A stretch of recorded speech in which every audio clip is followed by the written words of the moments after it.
Well, it's mid-February here in Southwest Ohio, Zone 6B. And it might be snowy outside, but we're down in our basement seed starting room, and today we're going to start all of our brassica family plants. Those are things like broccoli, cabbage, cauliflower, etc. They can be tricky to grow in the Midwest, but we've been very successful and we've had consistent great harvests. And by the end of this video, you are going to know all of our secrets.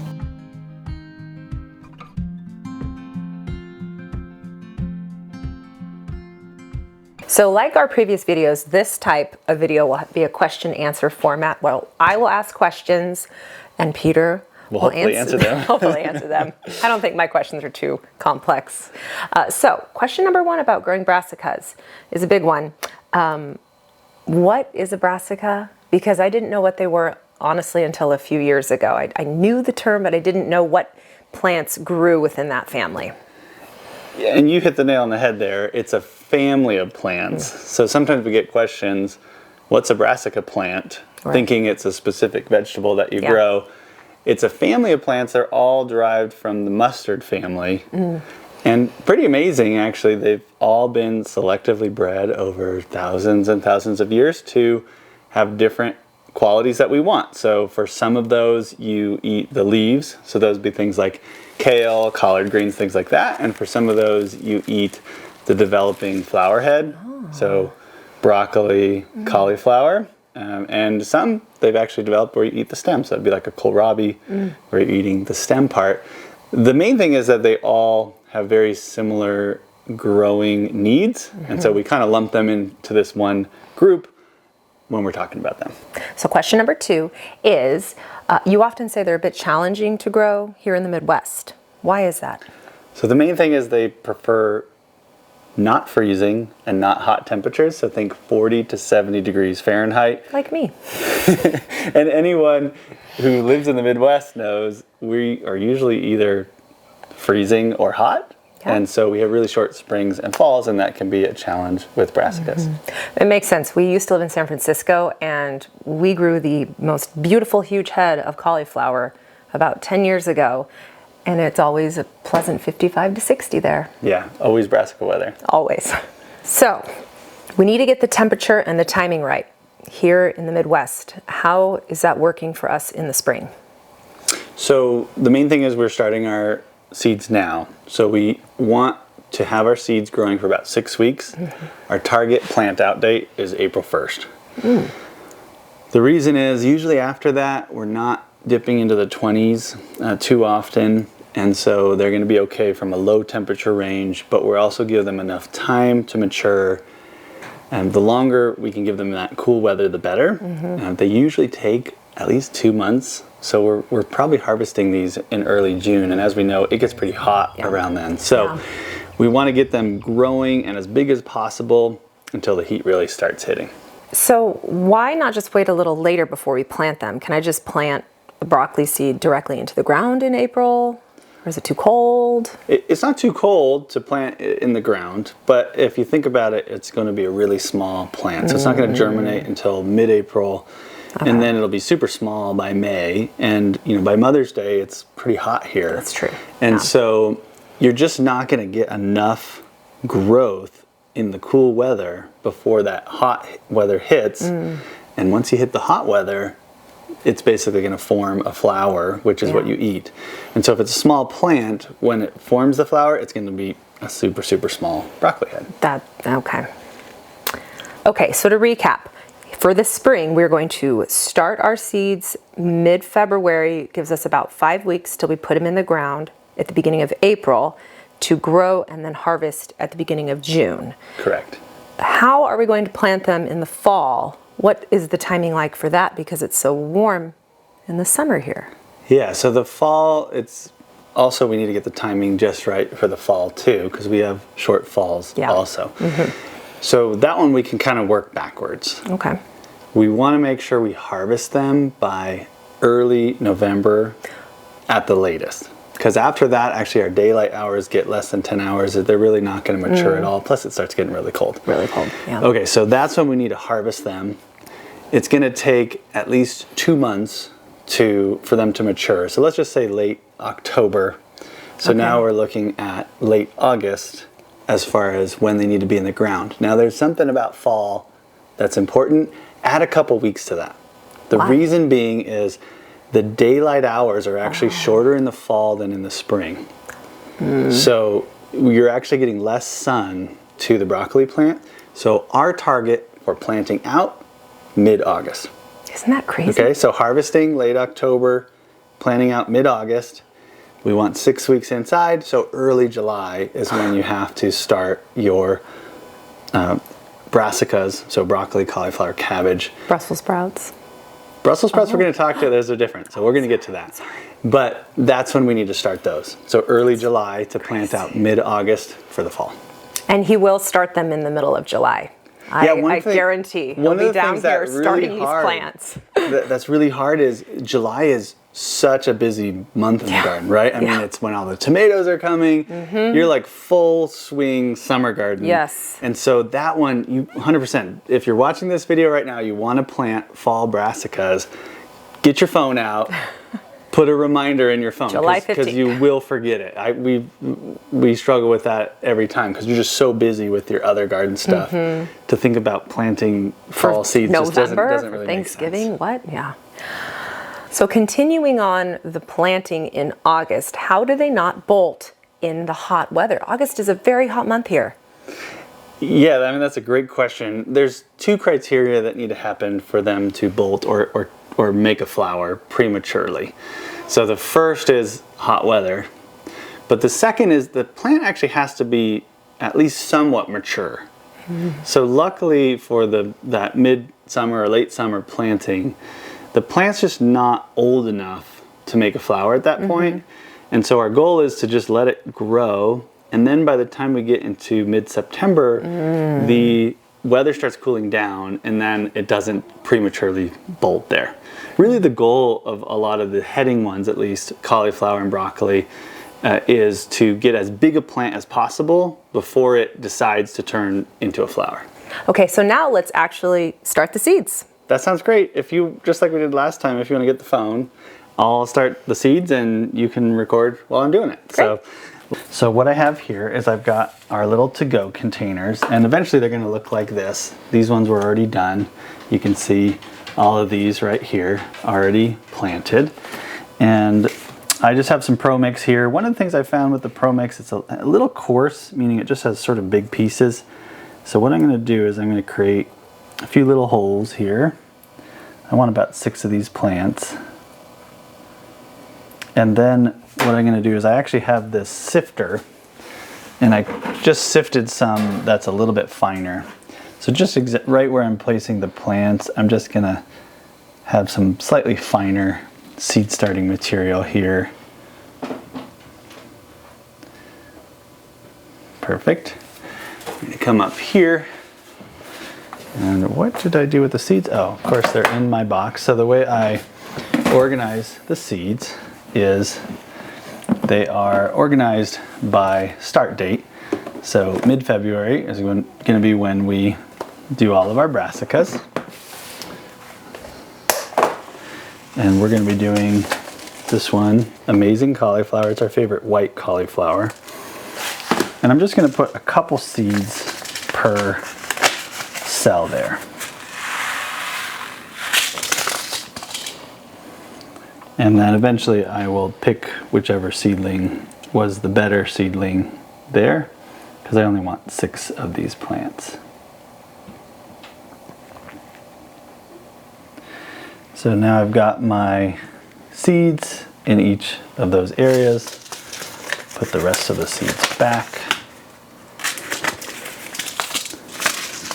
And then I'm going to take that same sifted seed starting mix, and I'm just going to put a little bit on top there.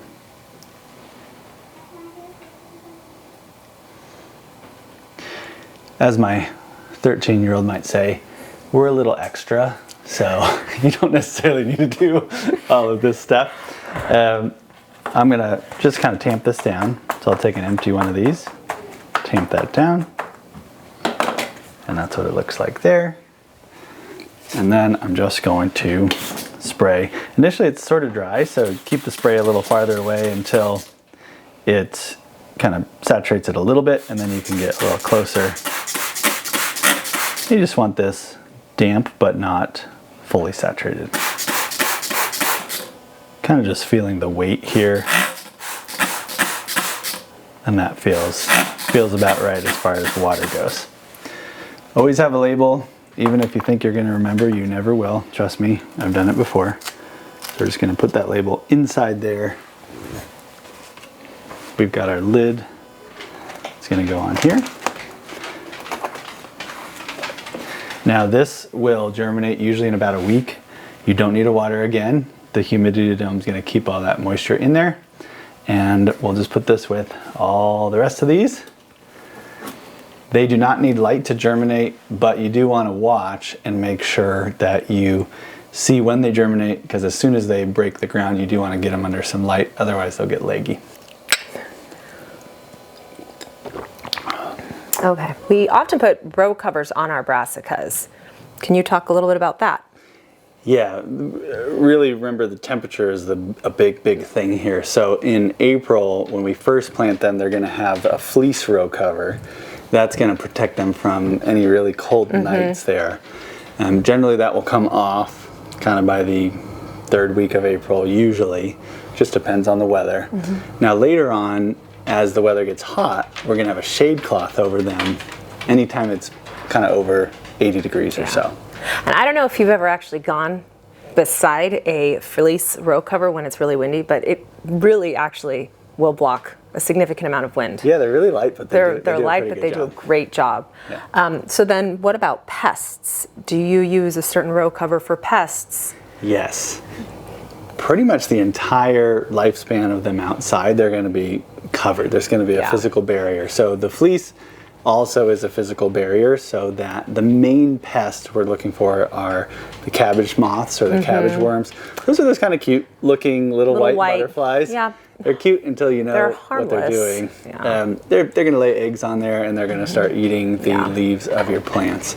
So best thing we found is just a physical barrier. The fleece initially blocks them, but of course we take that off once it starts getting warm, and then we're going to have a netting on instead. Oh, our puppy's here. Hey, buddy. Hey. Hi. So the netting will be there. The shade cloth doesn't go all the way down. So generally, if there's a shade cloth on, there's going to be a netting underneath. Yeah, yeah. You can use something called BT, which is a bacteria that specifically targets caterpillars.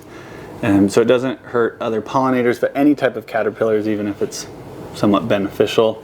So it'll hurt, monarchs and things like that, which shouldn't be on your brassicas, but it's nice because it won't hurt bees or anything like that. That's good. But we found just a physical barrier is better than spraying with BT. What about fertilizer? Do we need to add anything to our soil before we put them outside? Let's break that down into indoors versus outdoors. So indoors, what I just put on that seed is just water. So seeds themselves have all the nutrients they need to germinate, to basically get to when they have their first true leaf. So not the cotyledons, those are kind of those funny looking leaves that come out first. Right. Then there's true leaves after. There's enough nutrients in the seed itself to do that. After that, you do need to fertilize, otherwise they'll start losing nutrients and not grow well. And we use a dilute fertilizer every watering. We use it for basically every type of seed indoors. We're diluting it to 50 parts per million nitrogen. That all sounds really complicated. It is somewhat complicated, but we do plan on a video explaining how to do that in the future. So just to reiterate, these seeds have enough nutrients in them. Do all brassicas have enough nutrients where you don't have to fertilize the seed? Because we have fertilized other plants when we plant them, but not brassicas? No. That's crazy. I didn't know that. All seeds have enough energy to get to about the true leaf stage. So that's why the first 1 to 2 weeks we don't actually fertilize. Water. We just use water. This is why we need a fertilizer video, because I didn't know this. I didn't know that. We'll come out with it. People have a lot of questions about fertilizer. So then outdoors, Hard question to answer because it's very specific to the growing environment that you're in. So for us, usually in the spring planted, we've amended with compost, and then we use the partially decomposed straw from the straw bale gardens, which tends to have pretty high nitrogen in it because we use the nitrogen to charge up the straw bales. There we usually don't have to add any fertilizer, but if it's for a fall planting, depending on what you grew before, you might need to add additional nutrients at that point because the things you grew in the spring and the summer have sort of taken up those nutrients. In general, they like high nitrogen. So it's a big kind of leafy green. Anything that grows kind of big leafy greens likes high nitrogen. And again, you want as big of a plant as possible before they make the flower head. So look for a fertilizer that's higher in nitrogen. All right, interesting. So if we harvest our brassicas in June, they take up a lot of space. What should we put in the garden beds after? Yeah, because there's still a lot of growing time. So you're harvesting in June. We have a few options. So the first group would be sort of quick maturing summer crops. Like a zucchini maybe? Yeah, so zucchini would be good. Lots of times we do a succession planting of zucchini because the first planting might get squash vine borer. We've got some other videos about that. And those are great because you can direct sow them. So you just put the zucchini seed right in the ground and they germinate really well. And they're usually ready to harvest less than 2 months later. So you're thinking now you're getting zucchini in August and September, and then usually it starts getting a little cold for zucchini after that. Green beans are another great option. One of the really good things about green beans, also easy to direct sow. You can plant them right in the ground in June, and they're nitrogen fixers. So remember, broccoli takes a lot of nitrogen. They're actually going to add nitrogen back into the soil. So that's a really good option as well. And then the other one would be some sort of cover crop. So if you remember last barley, year, I think. Buckwheat. Our chickens love buckwheat. They love the little black seeds. If you remember last year, in one of the beds, we had our brassicas. Then we did a buckwheat cover crop, so we just direct sowed that in June. Oh, and we kind of just kept it all summer until the fall. And then what we call chopped and dropped it. So I cut it into tiny pieces. I left it right in that bed. Nutrients stay in the bed. Yeah. And then I actually followed with the fall brassicas in that same bed. So that way there's something growing in the bed from June through August, because remember, we're not putting our fall brassicas in until mid-August. Until then. Yeah. You mentioned the Brussels sprouts are in the brassica family. A little bit different growing needs, correct? Really more timing. Oh, timing. So they like the same type of weather. They like cool, but there are usually about 4 months to maturity. Oh, I didn't realize. Yeah, so a long time. So if you think about it, they're not a good crop for spring where we are, because then they're maturing in the height of summer. So we don't want that. Plus, we don't really like eating Brussels sprouts in the summer anyway. That's a fall food for me. And so for those, we remember 4 months. So we want to harvest them November 25th, right? Well, early November, let's say, because they'll store till Thanksgiving. So early November, and then we're going to count backwards: October, September, August, July. So there we want to put them in the ground in early to mid-July. Do you start them indoors? Yes. So we're still going to start them indoors, but we're going to do it end of May. Wow. And part of the reason we start them indoors versus just direct sowing them is, again, they prefer cool weather. And so lots of times in the summer it's pretty hot outside, whereas we're kind of in the air conditioning here. And so it sounds like our dog needs something. But yeah, early July is when we want them in the ground. Late May is when we start them indoors. All right, I think we're almost done with questions, but let's talk about our favorite varieties to grow. Yes, favorite varieties. Well, we can actually just pull them up right here. Perfect. Look, I can show you what we've already sowed. Amazing cauliflower we just did. You guys saw that. That's our favorite white cauliflower. White variety. As far as broccolis, Green Magic is one of them. I'm not sure where the other one went. Emerald Crown. And I actually think if I was going to pick between these two, Emerald Crown would probably be the one that I'd pick if you're just going to grow one. Okay. Cauliflower, the amazing, but also lavender. It's a Purple that's one. Hillary's favorite. It's purple and it's beautiful and it stays purple when you cook it. It's a great cauliflower. We grew this for the first time last year, clementine. It was pretty good. I felt like the lavender did a little bit better, but it's fun to have a different orange, color. kind of an orange color. Orange color. Cabbages, furrow, and then this one's an early Jersey Wakefield. That's what EJW means. We grew cilantro, not a brassica, but we started at the same time now, and then dill here. And then our last ones are actually the Asian greens are in the brassica family. They're a different species than broccoli, cauliflower, but pak choys and then tatsoi as well. So, and then what's our favorite? Kale. Oh, dinosaur kale, Yeah, like without like a doubt. the dinosaur kale. That's the one that sometimes you'll see in the store. It's the curly leaves that are smooth, as opposed to the kind that are kind of like. I mean, they're all curly, but there's one that's almost a smooth, glossy appearance. That's our favorite. That is our favorite. Yeah, really they get pretty good. big too. We can grow those all year. They kind of like slow down in the heat of the summer, and then they pick back up. But in we the have fall. we have it all year, and then in the fall when it's freezing, the plant will eventually die. Well, as you guys can probably hear, Our our time dog. is about up. Our dog is telling us He needs to go to the bathroom. time and to it's go lunchtime. outside. It is totally snowy outside. I think he forgot. We're gonna go outside, and he's gonna say, "Nope, never mind." But that about sums it up as far as growing brassicas, how we grow them, and the common questions that We have. you might have. Yeah. But if you have any questions that we didn't answer, please let us know in the comments. We're happy to answer them. And if you like this type of content, consider subscribing to our channel. If you got this far and you enjoyed the video, give us a thumbs up down there. We'd really appreciate it. Happy gardening, everyone.